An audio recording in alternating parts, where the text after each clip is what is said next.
Përshëndetje, Gjonin Qigonen këtu. Mbas 90-s ra sistemi diktaturës. Edhe fshatarët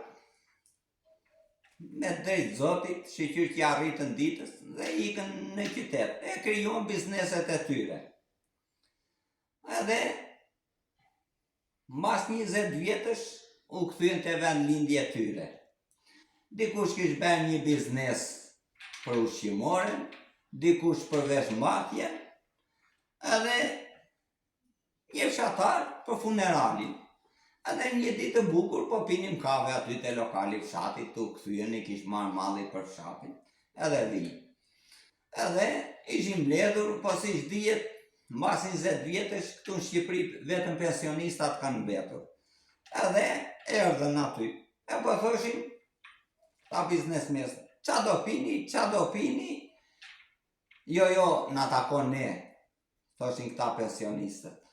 I pyeti ai ushqimores, jo, than, i pyeti ai i veshmbatjes, jo, i pyeti ai funeralit, këtu u stepën qik ata.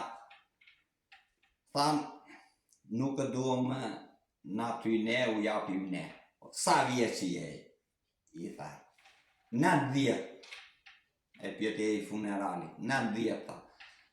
85, 80. Jo, du japim në i kafe, tha, se kam respekt. Edhe këta biznesmenët erdhën, do shpënanin dhe numrin e telefonit, për të bërë tregti, se di, në demokraci, tregtia kapitalizmi, nuk bërë la fare. E si pranuën këta, e pin kafen, e pranuën të ati funeralit, e pin kafen, edhe i thanë, do na japësh qik numrin e telefonit, thanë ati funeralit. Se kemi respekt për ty. Kështu është shpopulluar Shqipëria. Prandaj nuk ka biznes, nuk ka takme. Puti një publicitet tashin, edhe është i mbyllu filmi.